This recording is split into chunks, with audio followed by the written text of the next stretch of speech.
Shalom saudara sekalian, senang sekali saya bisa melayani Anda di dalam ibadah online ini. Dan hari ini saya akan menyampaikan firman dengan judul pelayanan yang berdampak. Saudara, setiap orang Kristen terpanggil untuk melayani. Seperti teladan kita, Tuhan Yesus Kristus. Dalam Markus 10 ayat 45 Alkitab berkata, sebab anak manusia juga datang bukan untuk dilayani, melainkan untuk melayani dan memberikan nyawanya menjadi tebusan bagi banyak orang. Saudara-saudara, kalau kita tidak melayani berarti kita tidak menjadi pengikut Yesus. Kita tidak meniru sikap hidupnya. Tapi kalau kita melayani berarti kita ingin menjadi serupa seperti dia. Dan ingatlah, pelayanan itu sebetulnya bukan beban tapi kehormatan. Kita diselamatkan saja sudah anugerah, apalagi dipanggil menjadi kawan sekerjanya. Karena itu hiduplah untuk melayani dan bukan melayani untuk cari hidup. Nah, motivasi yang paling benar untuk mendasari pelayanan kita adalah karena kita sadar kita sudah ditebus oleh Yesus Kristus. Dalam 1 Korintus 6 ayat 19 dan 20 dikatakan, atau tidak tahukah kamu bahwa tubuhmu adalah bait Roh Kudus yang diam di dalam kamu, Roh Kudus yang kamu peroleh dari Allah, dan bahwa kamu bukan milik kamu sendiri, sebab kamu telah dibeli dan harganya telah lunas dibayar. Karena itu muliakanlah Allah dengan tubuhmu. Kadang-kadang saya lihat ada orang Kristen yang malas-malasan, ogah-ogahan pelayanan. Dan kalau disuruh melayani Tuhan, dia bilang, saya kan bukan full timer, ngapain saya jemaat disuruh pelayanan. Dan ada juga yang bilang, saya kan gak dibayar, ngapain saya pelayanan rajin-rajin. Saudara, orang yang bilang gitu adalah orang yang tidak mengerti bahwa sebetulnya engkau sudah lunas dibayar. Tuhan membayar kita di depan. Dia telah menyelamatkan kita. Bukan karena kita bekerja rajin maka kita mendapatkan upah keselamatan. Tidak. Karena kasih karunia-Nya dia menyelamatkan kita. Dia membayar hutang dosa kita dengan darah-Nya sendiri. Bukankah seharusnya kita sekarang memberikan yang terbaik hidup kita untuk melayani dia. Jangan hanya menjadi orang Kristen yang hanya duduk, mengkritik orang, tidak mau terlibat dalam pelayanan. Gunakan seluruh talenta, potensimu, waktumu, apapun yang kau punya untuk melayani Tuhan. Saya juga melihat ada dua jenis pelayanan. Pertama, pelayanan seperti Petrus, full timer. Petrus meninggalkan jalannya, perahunya, lalu mengikut Yesus kemanapun dia pergi. Ini ibarat pelayanan sepenuh waktu, orang yang meninggalkan pekerjaannya menjadi hamba Tuhan sepenuh waktu di gereja misalnya. Tetapi ada yang kedua, yaitu seperti Paulus. Dia adalah tent maker, seorang pembuat tenda. Dia bekerja, dia mendapatkan uang, dan dia membiayai pelayanannya dengan pekerjaannya itu. Karena itu dia tidak mengambil persembahan dari jemaat, walaupun dia punya hak untuk itu. Karena dia sadar, dia dipanggil oleh Tuhan untuk melayani, tetapi dia harus mencukupi diri sendiri, mensupport pelayanannya.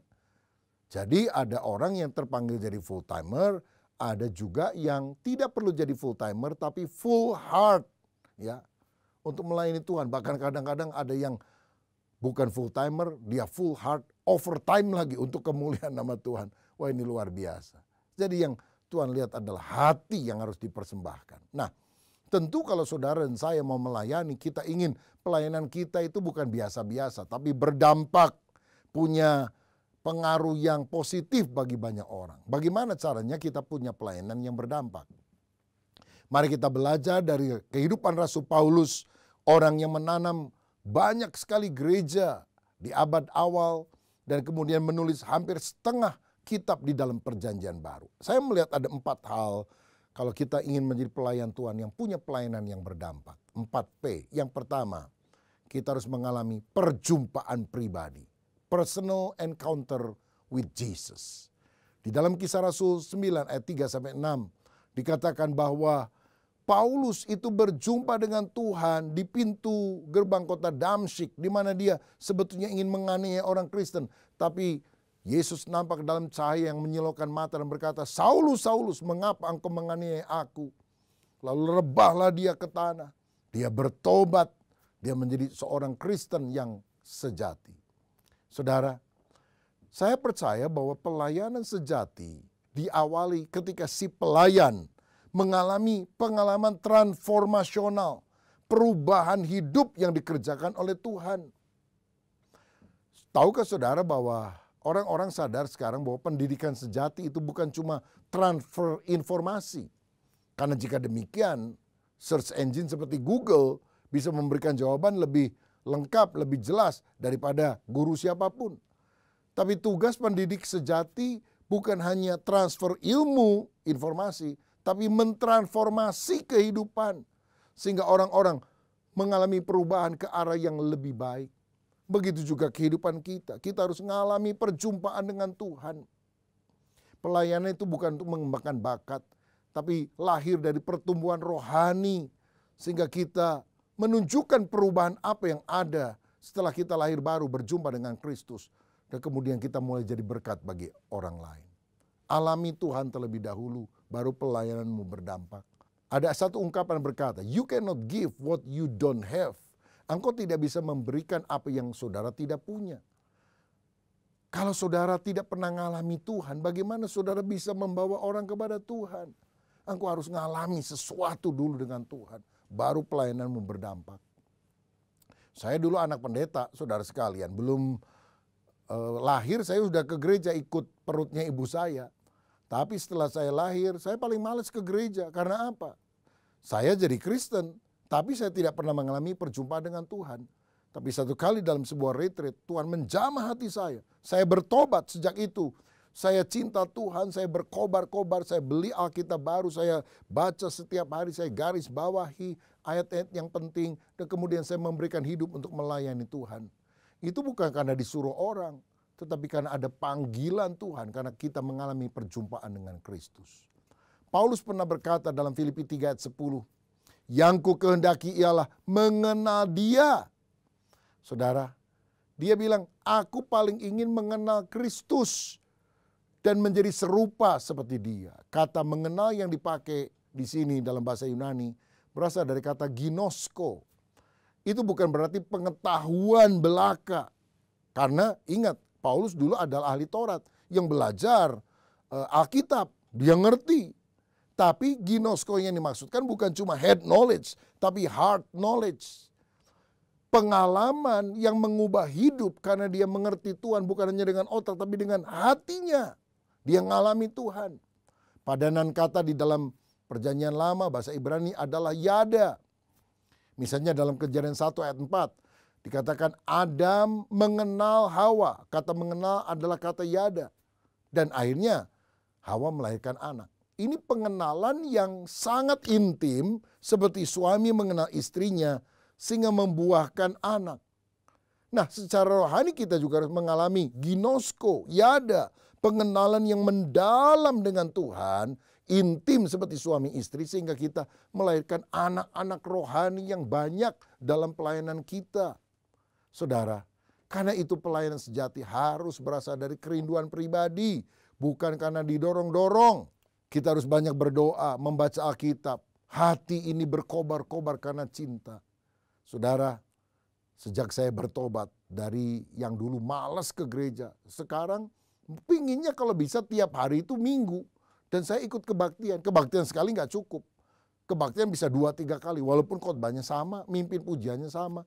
Tapi sukacita Tuhan mengalir. Saya bisa menghayati apa yang dikatakan pemazmur. Sebab 1 hari di pelataran Tuhan lebih indah dari 1000 hari di tempat yang lain. Saya mau melayani apa saja, saudara.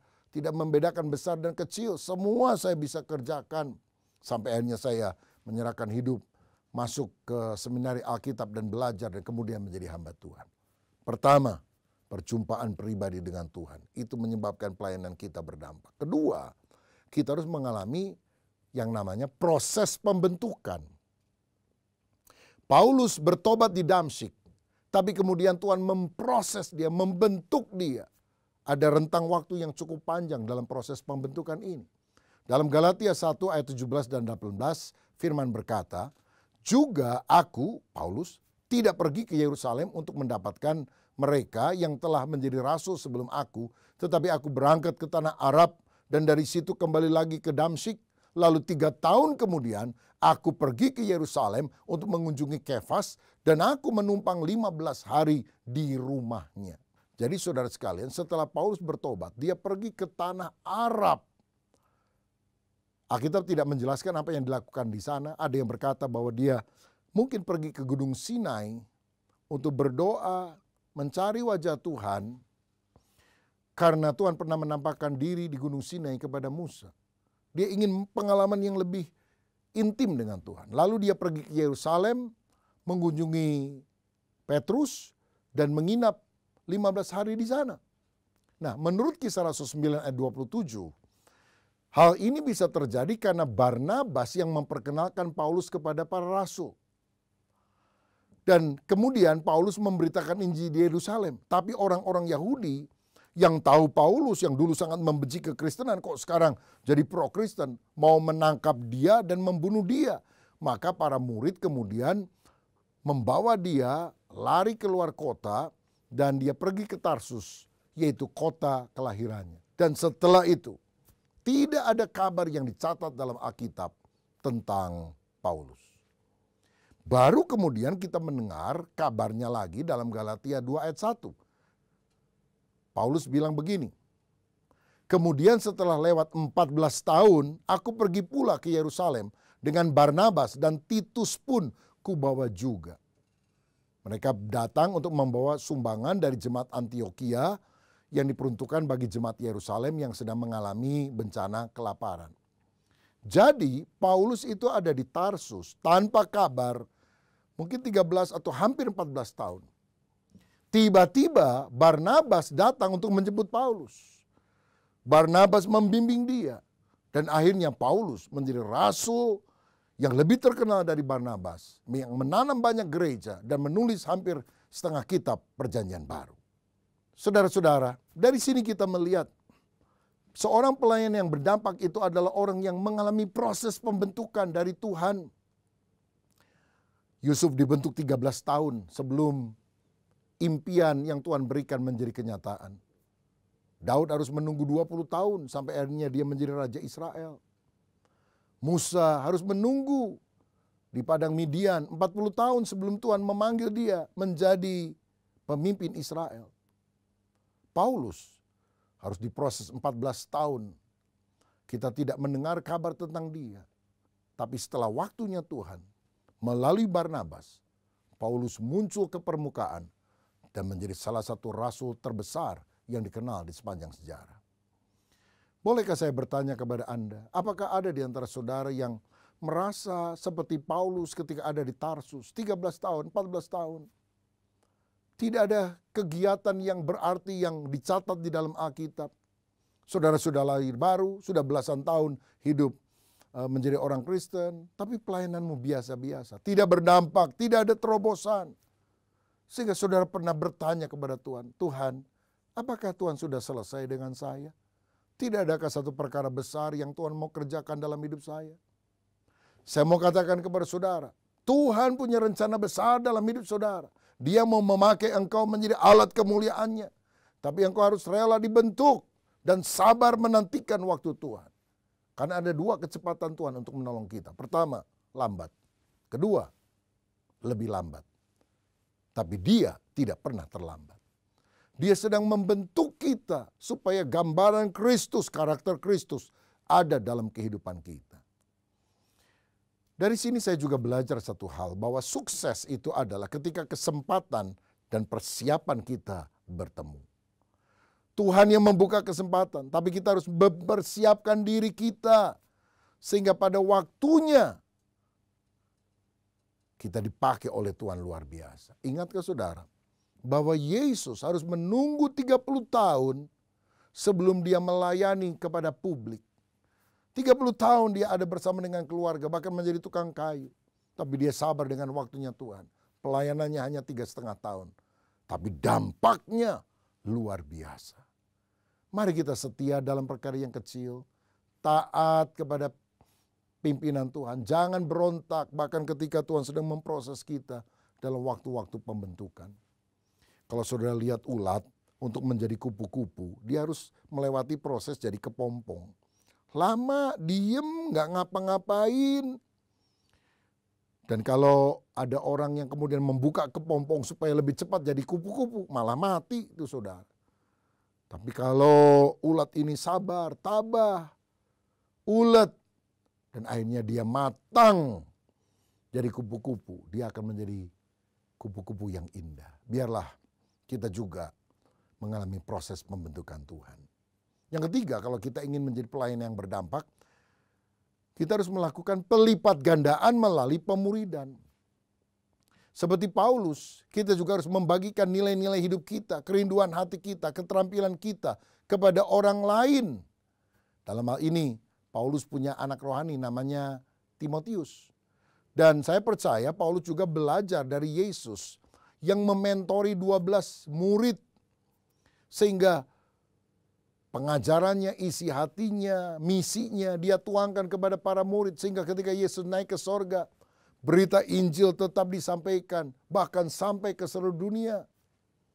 Rasul Paulus yang mengikuti teladan Yesus juga pernah memberikan pesan ini kepada Timotius, anak rohaninya, dalam 2 Timotius 3 ayat 10.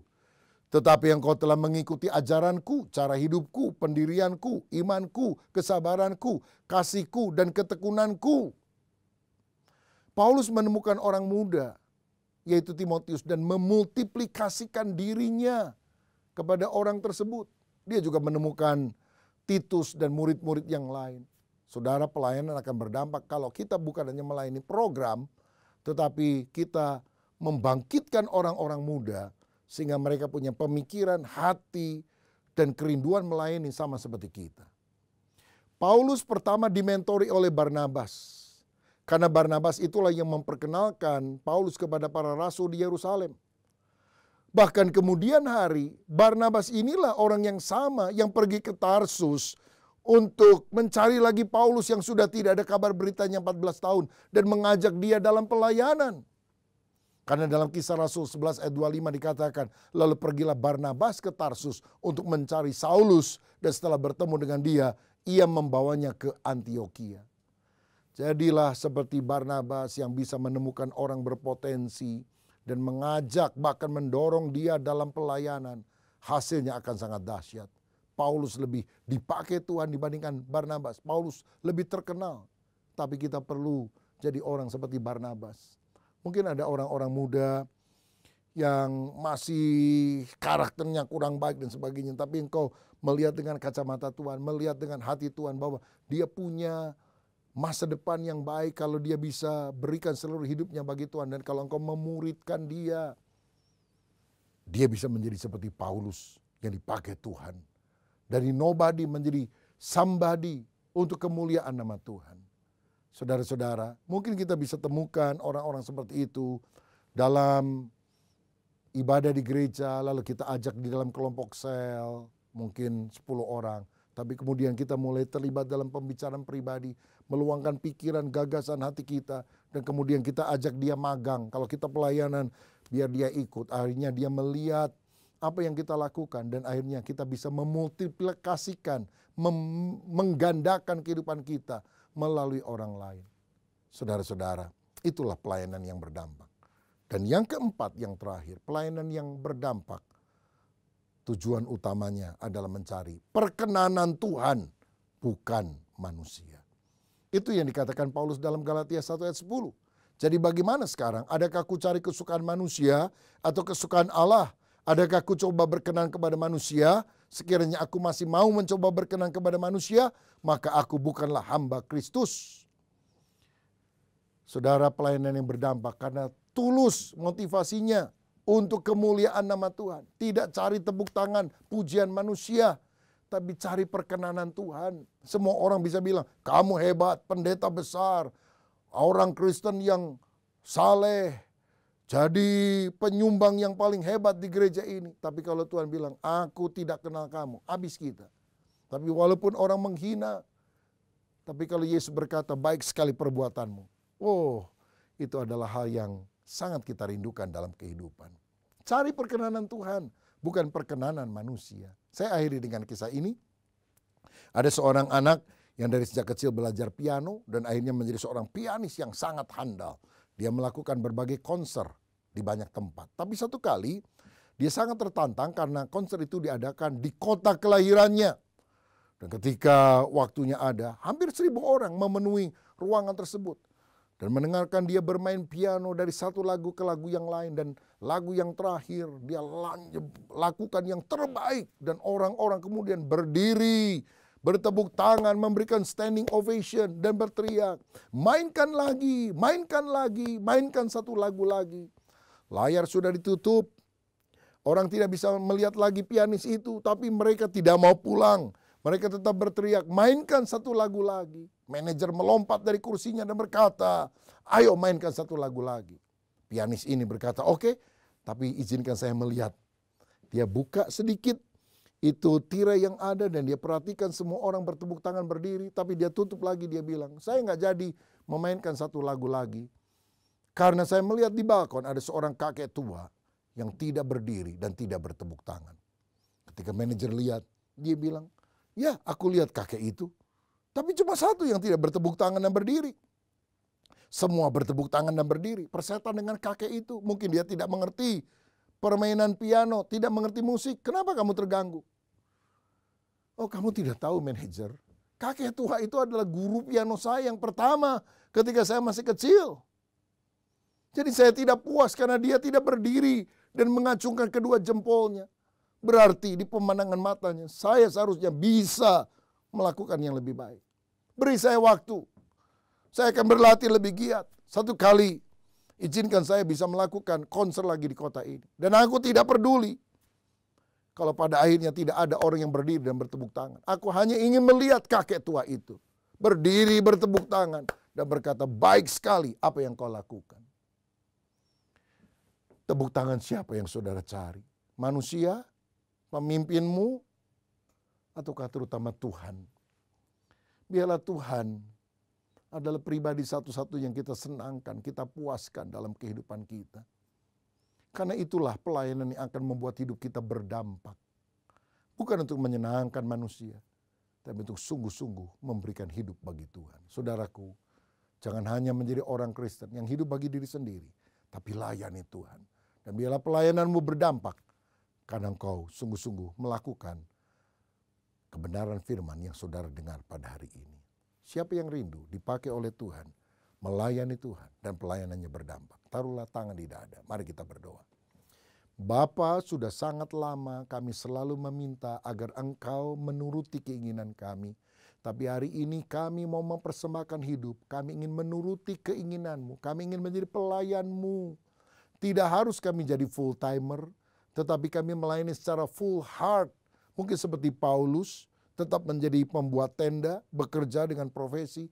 Tapi kami melayani Tuhan dengan hati yang penuh cinta. Karena kami mengalami perjumpaan pribadi dengan Engkau. Kami rela dibentuk, diproses sama seperti Tuhan. Kami juga ya Tuhan mau melipat gandakan hidup kami dengan memuridkan orang-orang lain. Dan biarlah kami mencari perkenanan Tuhan lebih daripada segala-galanya. Yang kami rindukan hanyalah ketika kami berjumpa dengan Engkau, Engkau berkata, baik sekali perbuatanmu, hai hambaku yang baik dan setia. Tuhan Yesus, terima kasih. Inilah hidup kami, pakai kami untuk kemuliaan nama-Mu. Berkat-Mu atas kami, dalam nama Tuhan Yesus. Haleluya.